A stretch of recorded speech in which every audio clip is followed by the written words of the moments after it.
শুভ সকাল আমার প্রিয় বন্ধুরা, আশা করি তোমরা যে যেখানে আছো সুস্থ আছো, ভালো আছো, আর আমিও ভালো আছি। তো আজ ছিল শনিবার। তো শনিবারে দেখো ঘুম থেকে উঠেই সকালে চলে গিয়েছিলাম বাজারে। তো এখন বাজে ঘড়িতে 10টা। আর দেখো আমি বাজার থেকে কী এনেছি, তো চুই এনেছিলাম, আর এনেছি কাঁচা লঙ্কা, আর এনেছিলাম মুরগি। সঙ্গে এনেছিলাম মুরগির ঝাল, কারণ মুরগির ঝাল আমার খুবই প্রিয় মাংসর থেকে, এই জন্য। তারপরে কলপাড়ে আসলাম, এসে কিছু আলুও নিয়ে এসেছিলাম। তো আলুর কথা ভুলে গিয়েছিলাম। তো এখানে 1 কিলো আলু আছে। তো আলুটায় না প্রচুর বালি, মানে নতুন আলুতে প্রচুর বালি থাকে। এই জন্য দেখো আলুগুলো আমি ধুয়ে কিন্তু রোদ্দুরে শুকিয়ে নেব, তাহলে আর কি ভালো হবে।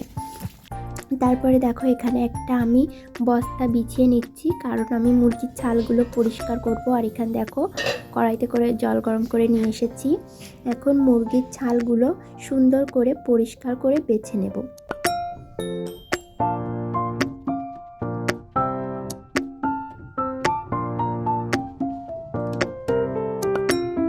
তো বন্ধুরা, আমার মতন কার কার মুরগির ছাল পছন্দ অবশ্যই কমেন্ট করে জানাবে। আমার বর কিন্তু পছন্দ করে না, ও চিকেন খাবে, আর আমি হচ্ছে ওর ভিতরে যে ছালগুলো থাকবে। বন্ধুরা দেখো এখানে মাংস আর এই পাশে ছাল বেছে পরিষ্কার করে ধুয়ে রান্নাঘরে রেখে দিচ্ছি। এখন ভাত বসিয়ে দিয়েছি। এদিকে ভাতও বসানো হয়ে গেছে, আর এদিকে আমার সবজি কাটতে হবে।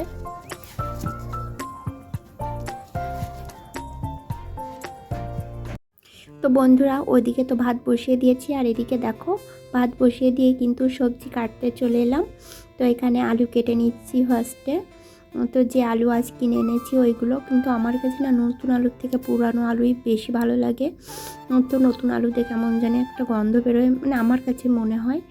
তো যাই হোক, এখানে দেখো আলু কেটে নিয়েছি 2টো, কারণ বর বেশি একটা আলু পছন্দ করে না, মাংসের আলু আমি বেশি পছন্দ করি। তারপরে চুই কেটে নিলাম। এখন দেখো একটা পেঁয়াজ কেটে নিচ্ছি, তো মাংস একটা পেঁয়াজই দেবো।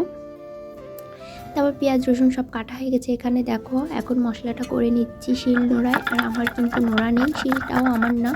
তো একটা শিল নোড়া কেনার ইচ্ছা আছে, খুব তাড়াতাড়ি কিনবো। আর কিনলে কিন্তু অবশ্যই তোমাদের সঙ্গে শেয়ার করব। তো তোমরা অনেকেই জানো আমি কাজ করি, মানে ব্লাউজ সেলাই করি। তো ইচ্ছা আছে টাকা পেলে সেই টাকা দিয়ে একটা শিল নোড়া কেনার। তো দেখো তারপরে এখানে আমি বেটে নিচ্ছি ধনে, জিরে, শুকনো লঙ্কা আর হচ্ছে গরম মশলা একসঙ্গে বেটে নিচ্ছি। আর হচ্ছে আমি একটু আড়াআড়ি করছি, কারণ ঝটপট করে রান্নাগুলো করতে হবে, এই জন্য।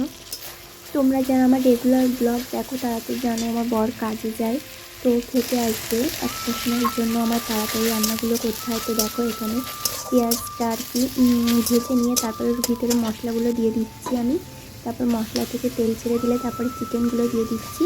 কিন্তু মুরগির ছালগুলো কিন্তু এখন দিচ্ছি না, কারণ মুরগির ছাল এখন দিলে না, মানে ওর থেকে তেল বেরিয়ে মুরগির ছালগুলো একদম, মানে কি বলবো, অল্প হয়ে আসবে। এই জন্য আর কি আমি একটু পরে দিচ্ছি। মাংসটা কষিয়ে দেখো তারপরে আলু দিয়ে দিচ্ছি। আলুগুলো আর ভাজিনি, কারণ খুবই তাড়াহুড়োর মধ্যে রান্না করছি। তারপরে দেখো এখন দিয়ে দিচ্ছি মুরগির ছালটা। মুরগির ছালটা অনেকটা লেট করে দিচ্ছি, তাহলে কিন্তু মুরগির ছালগুলো আর কি একটু থাকবে আর কি, নয়তো না শুকিয়ে একদমই কেমন জানি চুপসে যায়, এই জন্য। তো দেখো তারপরে কিন্তু আমার মাংসটা হয়ে গিয়েছিল, আর আমি বেশি ঝোল রাখছি না, আবার কমও রাখছি না। তো যাই হোক, দেখো এখানে আমার রান্না কমপ্লিট। এখন আমি নামিয়ে নিচ্ছি, আর রান্নাঘরের অবস্থা ভীষণ খারাপ। বন্ধুরা রান্না তো আমার হয়ে গিয়েছিল, তারপরে হচ্ছে প্রচণ্ড খিদে পেয়েছিল, আর বড় চলে এসেছিলো, তো ভাবলাম খেয়ে নি ভাত। তো দেখো এখানে ভাত খাওয়া হয়ে গেছে, আর এই যে চিকেন আর এইটুকু আছে। তো রাত্রে খেয়ে শেষ করতে হবে, কারণ কাল রবিবার, কাল তো খাবো না। তো এখন স্নান করবো, তো স্নান করার আগে খেয়ে নিলাম। প্রচণ্ড খিদে পেয়েছিল, আর বর চলে গেলে একা একখানা ভাত খেতেও ইচ্ছা করে না, এই জন্য ভাবলাম খেয়ে নিই। তো এই জন্য খেয়ে নিয়েছি। তো এখন এই বাসনগুলো ধোবো, ধুয়ে আমি স্নান করব। আর উনুনে রান্নার পর আর কি এক কড়াই জল দিয়ে রেখেছিলাম, তো ওটা দিয়ে স্নান করব। তো বন্ধুরা স্নান তো করেই এলাম। তো মাথাটাতে আশ্রয়নি, সিঁদুরও পরা হয়নি। তো দেখো একটা ফুল নিয়ে এসেছি, ফুলটা হেভি সুন্দর সেন্ট। তো শোকাটা মনে হয় ঠিক হচ্ছে না, সুন্দর ঘ্রাণ বেরোচ্ছে। তো এই ফুলটা দেখো কি সুন্দর ফুটে রয়েছে, দারুণ কালারটা।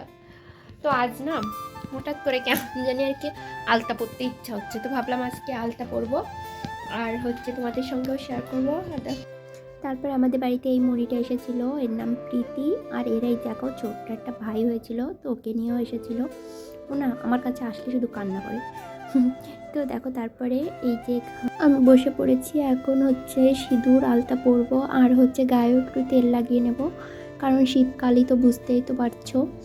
তারপরে মুখে একটু ক্রিমও লাগাবো। তো দেখো এখন আমি মুখে ক্রিম লাগাচ্ছি। তো এই পন্সটা না একদমই মানে কী বলবো, বড় কিনে না বেশি গেছি, মানে শেষই হচ্ছে না, আর এর মেয়াদও বেশি দিন নেই, এই জন্য আর কি শীতকালে এটাই মাখছি।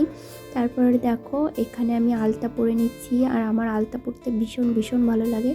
তো আমার মতন কার কার ভালো লাগে অবশ্যই কিন্তু বলবে। তো বন্ধুরা পূজা তো দেওয়া হয়ে গেল, দেখো তো পূজা তো দেওয়া হয়ে গেল, এখন যাব ছাদে। তো ছাদে বসে মাল করব, মানে ঘরের ভিতর শীত করছে এই জন্য। তো এই যে এখানে ব্লাউজগুলো একটা গামলায় করে নিয়ে যাচ্ছি।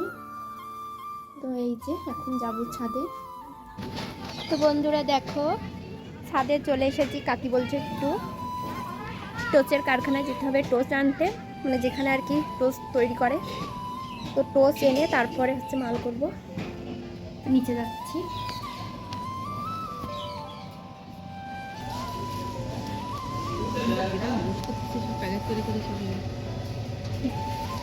তো বন্ধুরা টোচ তো পেলামই না, কারণ টোচ ছিল না, মানে টোচ ছিল কিন্তু ভাঙাগুলো ছিল না, আমরা তো ভাঙাগুলোই আনতে গিয়েছিলাম। তো দেখো খালি ব্যাগ নিয়ে এখন মাঠের রাস্তা দিয়ে যাচ্ছি। তো কাকি বলছে চলো, খালি হেঁটে মানে খালি হাতে যাবো না, এখানে কিছু হেলাঞ্চো শাক ছিল, চলো এগুলো কিছু তুলে নিয়ে গিয়ে বাড়ি গিয়ে আর কি ঝোল করে খাওয়া যাবে মাছতে। তো এই জন্য আর কি হেলাঞ্চো শাক তুলতে এলাম আমরা মাঠে। আর দেখো এখানে কিছু হোগলা গাছ ছিল, তো কাকি বললো চলো এগুলো কিছু নিয়ে যাওয়া যাবে, কারণ আমি তো বাড়িতে কাঠে রান্না করি, তো আমার পাতা শেষ এই জন্য। আর এখানে দেখো শাকগুলো কত সুন্দর হয়েছে, আর একদমই তিতো লাগে না। আর কিছু হোগলা গাছও নিয়ে এসেছিলাম, মানে শুকনো, এগুলো দিয়ে আর কি জ্বালানি হিসেবে ব্যবহার করব উনুন ধরানোর জন্য। তারপর দেখো আমি সন্ধ্যাবাতি দিয়ে নিচ্ছিলাম। তো ভিডিওটা আর বড় করব না, এখানেই শেষ করে দেবো। ভিডিওটা কেমন হয়েছে অবশ্যই কমেন্ট করে জানাবে, আর যারা নতুন বন্ধু তারা অবশ্যই চ্যানেলটা সাবস্ক্রাইব করে পাশে থাকবে।